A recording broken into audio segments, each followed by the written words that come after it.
Hai Sobat Lingkungan, aku Tara. Aku akan mengajak kamu memahami tentang sustainability dan pembangunan berkelanjutan, khususnya dalam konteks kebijakan lingkungan. Mungkin istilah ini sering kita dengar, di kampus, di media, bahkan di iklan produk sehari-hari. Tapi apakah kita benar-benar memahami maknanya? Dan apakah semua yang mengatasnamakan berkelanjutan benar-benar berkelanjutan? Masalah keberlanjutan sebenarnya bukan hal baru. Bahkan krisis energi pertama di dunia terjadi sekitar tahun 1500 Masehi. Saat itu, kayu digunakan hampir untuk segalanya. Untuk memasak, memanaskan rumah, industri logam, hingga pembuatan kapal. Eksploitasi besar-besaran menyebabkan deforestasi. Akibatnya, harga kayu melonjak tinggi. Pemerintah bahkan melarang penggunaan kayu sebagai bahan bangunan. Krisis ini memaksa manusia mencari alternatif energi. Dan dari sinilah batu bara mulai digunakan, yang kemudian memicu revolusi industri. Sejak saat itu, pembangunan terus berjalan, namun seringkali tanpa mempertimbangkan batas lingkungan. Muncullah istilah Sustainable Development yang menjadi populer melalui buku Our Common Future. Secara sederhana, pembangunan berkelanjutan berarti memenuhi kebutuhan hari ini tanpa mengorbankan generasi mendatang. Meskipun tidak ada satu definisi tunggal, semua konsep keberlanjutan memiliki kesamaan, yaitu keseimbangan antara tiga aspek utama: lingkungan, keseimbangan ekosistem dan konservasi; sosial, kesejahteraan dan keadilan sosial; dan ekonomi, pertumbuhan ekonomi yang efisien dan stabil. Jadi, keberlanjutan adalah tujuan akhir, kondisi ideal di mana manusia hidup selaras dengan alam. Sedangkan sustainable development adalah proses, langkah-langkah, kebijakan dan strategi untuk mencapai kondisi tersebut. Untuk mencapai pembangunan berkelanjutan, ada beberapa prinsip utama. Pertama, keadilan. Pembangunan harus adil, tidak hanya untuk kita hari ini, tapi juga untuk generasi mendatang. Kedua, demokrasi dan partisipasi. Keputusan lingkungan tidak bisa dibuat sepihak. Ketiga, prinsip kehati-hatian. Jika ada potensi merusak lingkungan, lebih baik mencegah sebelum terlambat. Keempat, integrasi kebijakan. Lingkungan tidak bisa dipisahkan dari ekonomi dan sosial. Dan terakhir, perencanaan jangka panjang. Bukan solusi instan, tapi arah pembangunan yang konsisten. Dampak lingkungan bisa dijelaskan melalui persamaan sederhana. IPAT. Impact sama dengan population dikali affluence dikali teknologi. Artinya, semakin besar populasi, semakin tinggi tingkat konsumsi, dan semakin boros teknologi, maka semakin besar dampak lingkungan. Teknologi memang bisa meningkatkan efisiensi. Namun ada paradoks teknologi. Efisiensi seringkali justru meningkatkan konsumsi. Banyak perusahaan mengklaim produknya ramah lingkungan. Namun kenyataannya seringkali berbeda.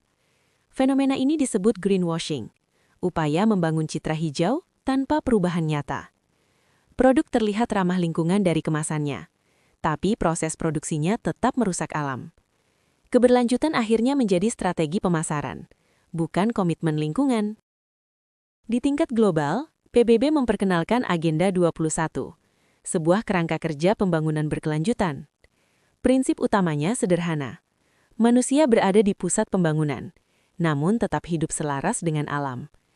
Agenda ini kemudian berkembang menjadi MDGs dan sekarang dikenal sebagai SDGs. Selain itu, muncul standar seperti ISO 14001 untuk memastikan sistem manajemen lingkungan berjalan efektif. Meskipun konsep keberlanjutan terdengar ideal, ia tidak lepas dari berbagai kritik. Salah satu kritik utama menyebutkan bahwa istilah keberlanjutan terlalu sering digunakan, hingga kehilangan makna yang jelas.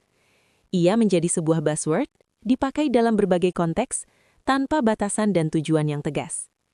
Keberlanjutan seringkali dijadikan slogan populer, namun tidak diikuti dengan pemahaman dan penerapan yang nyata di lapangan. Beberapa kritik juga menilai bahwa diskusi tentang krisis keberlanjutan sering bersifat berlebihan dan hiperbolis, sehingga mengaburkan masalah inti yang sebenarnya perlu diselesaikan. Selain itu, tidak ada kesepakatan yang jelas tentang tujuan akhir dari keberlanjutan. Istilah ini digunakan untuk banyak hal, mulai dari pertanian, ekonomi, hingga kesehatan. Namun justru kehilangan makna substansinya. Ada pandangan juga yang menegaskan bahwa keberlanjutan tidak cukup jika hanya mempertahankan kehidupan manusia dalam kondisi minimum. Tanpa kualitas hidup yang layak, keberlanjutan bukanlah keberlanjutan sejati. Karena itu, tantangan utama dari konsep ini bukan terletak pada popularitasnya, melainkan pada kejelasan makna dan konsistensi penerapannya. Setelah memahami apa itu pembangunan berkelanjutan, muncul pertanyaan penting. Bagaimana cara kita mengukurnya? Keberlanjutan tidak bisa hanya dinilai dari pertumbuhan ekonomi, karena pembangunan yang berhasil hari ini belum tentu adil dan aman untuk masa depan. Salah satu konsep utama untuk mengukurnya adalah triple bottom line. Triple bottom line melihat keberhasilan pembangunan dari 3 sisi. Pertama, ekonomi. Apakah pembangunan menciptakan pertumbuhan yang stabil dan produktif? Kedua, sosial. Apakah pembangunan meningkatkan kesejahteraan, keadilan, dan kualitas hidup masyarakat? Dan ketiga, lingkungan. Apakah sumber daya alam dan ekosistem tetap terjaga? Jika satu aspek diabaikan, maka pembangunan tidak bisa disebut berkelanjutan. Selain itu, ada konsep ecological footprint. Ini adalah ukuran seberapa besar lahan dan sumber daya alam yang dibutuhkan manusia untuk menopang gaya hidupnya. Konsep ini selalu dibandingkan dengan biocapacity, yaitu kemampuan alam untuk menyediakan sumber daya dan menyerap limbah. Jika jejak ekologis manusia lebih besar dari kapasitas alam, artinya kita hidup melebihi batas bumi. Ada konsep yang menarik juga, yaitu ecological rucksack. Konsep ini menunjukkan bahwa produk kecil yang kita gunakan sehari-hari sebenarnya membawa beban ekologis yang sangat besar. Misalnya, cincin emas seberat beberapa gram bisa memiliki beban ekologis hingga ribuan kilogram material alam. Artinya, dampak lingkungan tidak selalu terlihat dari ukuran produk, melainkan dari seluruh proses produksinya, mulai dari pengambilan bahan hingga pembuangan. Pengukuran pembangunan berkelanjutan sangat penting, karena dari sinilah kebijakan lingkungan bisa disusun secara lebih adil dan terukur. Keberlanjutan bukan sekedar niat baik, ia harus bisa diukur, dievaluasi, dan diperbaiki secara berkelanjutan. Apa yang bisa dilakukan untuk mengurangi dampak lingkungan? Dalam kebijakan lingkungan, ada 3 pendekatan utama yang sering digunakan untuk menjawab tantangan ini. Pendekatan pertama disebut increasing the size of the pie. Pendekatan ini berfokus pada meningkatkan kapasitas lingkungan dalam menopang kehidupan manusia. Caranya melalui inovasi teknologi, seperti peningkatan hasil pangan, daur ulang air, efisiensi sumber daya, dan penggunaan energi terbarukan. Gagasan utamanya sederhana. Ilmu pengetahuan dan teknologi dipercaya mampu mengimbangi pertumbuhan penduduk dan kebutuhan manusia. Namun pendekatan ini tetap membutuhkan kehati-hatian, karena teknologi tanpa kontrol bisa justru mempercepat eksploitasi sumber daya. Pendekatan kedua adalah living simpler lives. Pendekatan ini menekankan pada pengurangan konsumsi dan perubahan gaya hidup. Bukan berarti menurunkan kualitas hidup, melainkan hidup lebih efisien dan sadar lingkungan. Contohnya, berjalan kaki atau bersepeda, mengurangi ketergantungan pada satu produk, mendaur ulang, dan membeli sesuai kebutuhan. Pendekatan ini mengajak individu untuk menjadi bagian dari solusi keberlanjutan. Pendekatan ketiga adalah reforming and redistributing resources.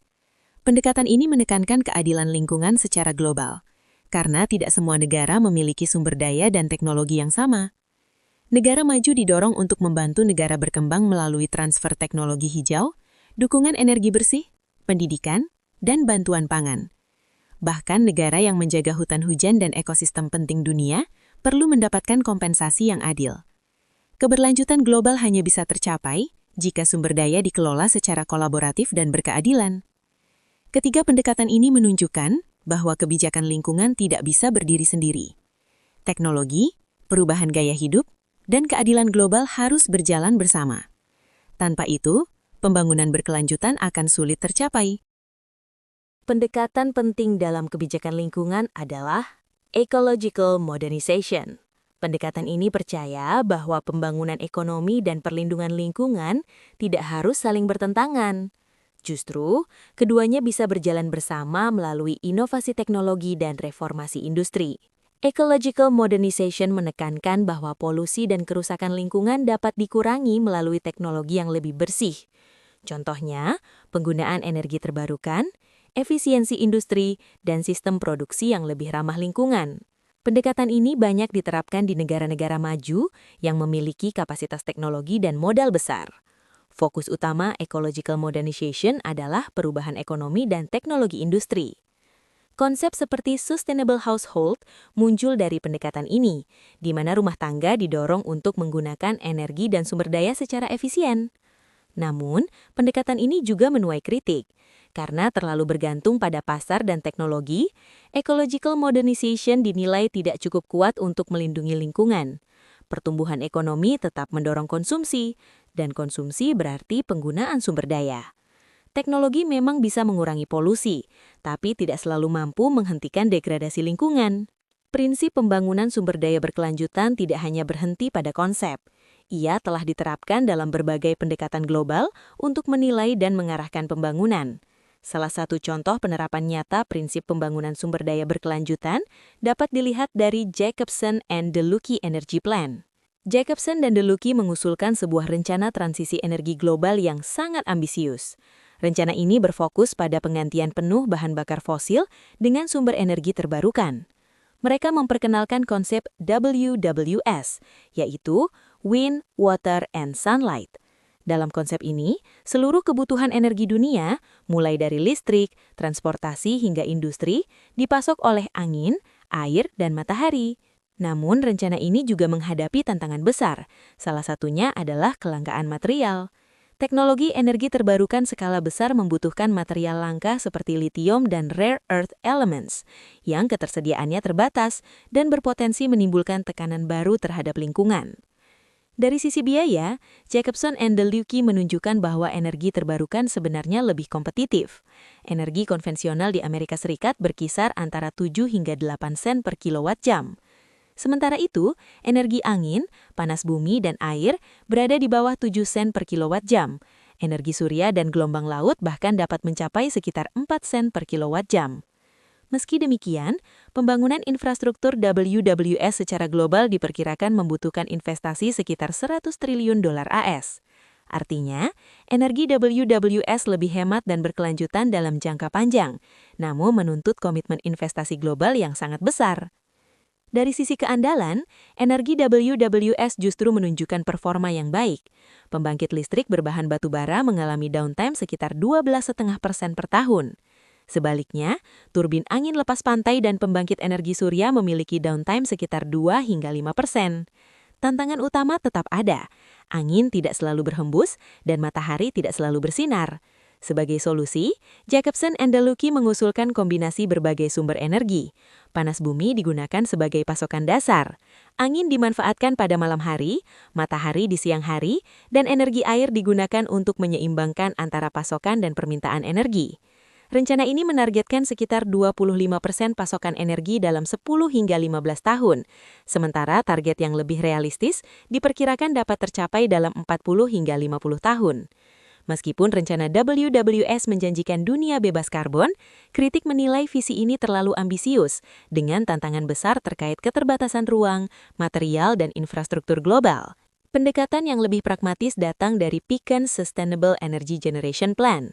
Rencana ini bertujuan mengurangi ketergantungan Amerika Serikat terhadap impor minyak, sekaligus memperkuat keamanan energi nasional melalui pemanfaatan sumber energi domestik. Langkah utama dalam rencana Pekin adalah investasi besar-besaran pada ladang turbin angin skala luas, serta pembangunan jaringan transmisi listrik nasional untuk menyalurkan energi tersebut. Selain itu, penggunaan gas alam dialihkan untuk kendaraan berat, menggantikan bahan bakar minyak yang lebih mahal dan tidak berkelanjutan. Namun rencana ini juga menghadapi masalah ketidakstabilan pasokan. Energi angin bersifat tidak konstan karena angin tidak selalu berhembus. Sebagai solusi, Pekin's Plan mengandalkan pembangkit cadangan berbahan bakar gas alam serta penghematan energi melalui penerapan smart power grid yang lebih efisien dan adaptif. Dari sisi biaya, energi angin saat ini masih relatif mahal. Namun jika biaya lingkungan dan dampak kesehatan masyarakat ikut diperhitungkan, energi angin menjadi lebih ekonomis dan berkelanjutan dalam jangka panjang. Rencana ini mendapat dukungan politik, termasuk dari Presiden Barack Obama, sebagai upaya meningkatkan energi bersih dan mengurangi ketergantungan pada impor minyak. Pickens Plan juga menuai kritik. Beberapa pihak menilai rencana ini terlalu bergantung pada subsidi pemerintah. Selain itu, produksi energi angin dalam skala sangat besar dinilai belum sepenuhnya realistis secara ekonomi dan teknis. Secara keseluruhan, banyak pembuat kebijakan dan pelaku bisnis mempromosikan langkah-langkah kecil keberlanjutan, seperti menggunakan mobil hybrid, membawa tas kain, atau mendaur ulang sampah. Langkah-langkah ini memang penting, namun itu saja tidak cukup untuk mengatasi krisis lingkungan yang semakin parah. Masalah utama keberlanjutan tidak hanya terletak pada tindakan individu, tetapi pada pola konsumsi, gaya hidup, dan sistem ekonomi yang terus menuntut lebih banyak sumber daya. Negara-negara maju belum bersedia menurunkan standar hidupnya. Negara berkembang berlomba mengejar gaya hidup konsumtif, sementara negara miskin masih berjuang untuk bertahan hidup. Pada akhirnya, keputusan kolektif manusialah yang akan menentukan arah masa depan. Apakah keberlanjutan benar-benar menjadi penyelamat bumi, atau hanya sekedar slogan sementara tanpa perubahan yang nyata?